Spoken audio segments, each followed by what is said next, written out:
आज हम अखिल भारतीय कांग्रेस के कार्यालय एक ऐसी ऐतिहासिक जगह खड़े हुए हैं जहां से भारत देश का इतिहास लिखा गया है, भारत देश का भविष्य लिखा गया है।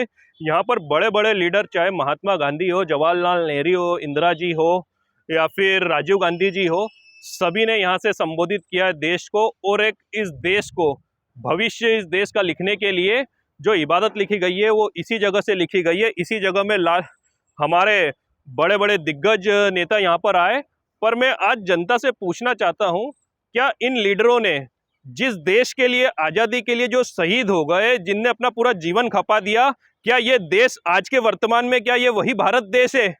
क्या इसी देश के लिए हमारे जो महान हमारे स्वतंत्रता संग्राम सेनानी हो गए, जो नेता हो गए, वो इसी देश के लिए अपना जान कुर्बान करी थी कि आने वाले टाइम में इस देश के अंदर जातिवाद, कट्टरपंथी, सांप्रदायिक माहौल बनाकर इस देश में सत्ता की भूख इतनी ज़्यादा बढ़ जाएगी कि आदमियों को आदमी नहीं समझा जाएगा, जानवरों से ज़्यादा बदतर।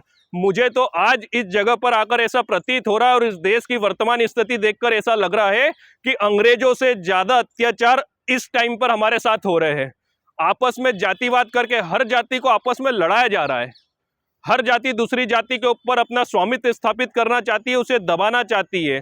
शासकीय जितनी भी हमारी एजेंसी है उसका दुरुपयोग किया जा रहा है। और मैं दिखाना चाहता हूं आपको कि ये कांग्रेस कार्यालय वही कांग्रेस कार्यालय है जहां से भारत देश का इतिहास लिखा था। पर इतिहास लिखते वक्त किसी भी नेता ने ये नहीं सोचा था, ये नहीं कभी जजमेंट करा होगा कि आने वाली पीढ़ी में एक ऐसा दौर भी आएगा कि जहां पर जिन देशवासियों के लिए, जिस लोकतंत्र के लिए वो लड़ रहे, चाहे डॉक्टर भीमराव अंबेडकर हो, महात्मा गांधी जी हो, जवाहरलाल नेहरू जी हो, माननीय इंदिरा जी हो, ये जिस लोकतंत्र के लिए लड़ रहे, जिस लोकतंत्र की रक्षा के लिए इन्होंने अपना पूरा जीवन का बलिदान दे दिया, उस लोकतंत्र को साइड में पटक दिया जाएगा, कट्टरपंथियों का राज हो जाएगा।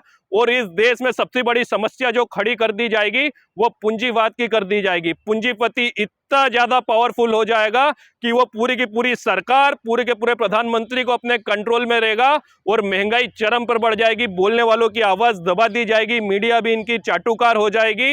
ये कभी भी उन महापुरुषों ने नहीं सोचा होगा। कल 15 अगस्त का यहाँ पर सबसे बड़ा कार्यक्रम है दिल्ली के अंदर, लाल किला गेट, और यहाँ से प्रधानमंत्री जी संबोधित करेंगे। मुझे शर्म आ रही है कि संबोधन में वो क्या बोलेंगे।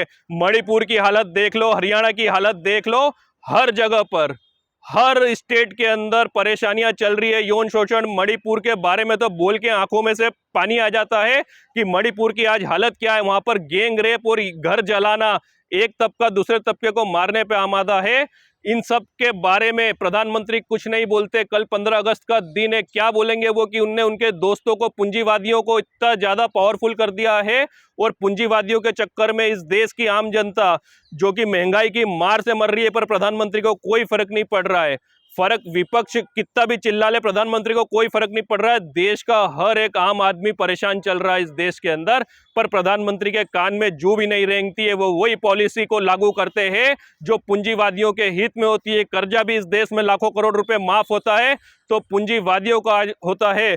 मुझे आज महापुरुषों के ऊपर बहुत ज्यादा वो आ रहा है, बहुत ज्यादा दुख हो रहा है मुझे कि इन महापुरुषों ने क्या इसी देश के लिए अपना पूरा जीवन त्याग दिया था?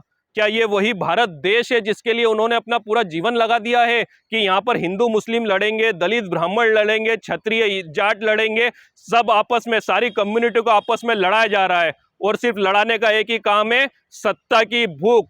सत्ता की भूख आज बीजेपी पार्टी के अंदर इतनी ज्यादा हो गई है कि वो किसी को कुछ नहीं समझ रही है। जैसे कोई राजा होता है, उसको राज करना है, राज जीतना है, भले उसकी कीमत मणिपुर चुका है, उसकी कीमत हरियाणा के लोगों ने चुका है, उससे कोई फर्क नहीं पड़ता है, हजारों लाखों लोग मर जाए, पर इनको सत्ता की भूख इनकी खत्म नहीं होती है। तो मैं देशवासियों से 15 अगस्त देश आजादी के दिन ये पूछना चाहता हूं, क्या ये वही देश है और क्या ये वही सत्ता है और ये वही सरकार है जिसे हमें चुनना चाहिए 2024 के अंदर? ये फैसला आप लोगों को करना है, क्योंकि इसमें भविष्य आपका और आपके बच्चों का है, इस देश का है, आने वाली पीढ़ियों का है।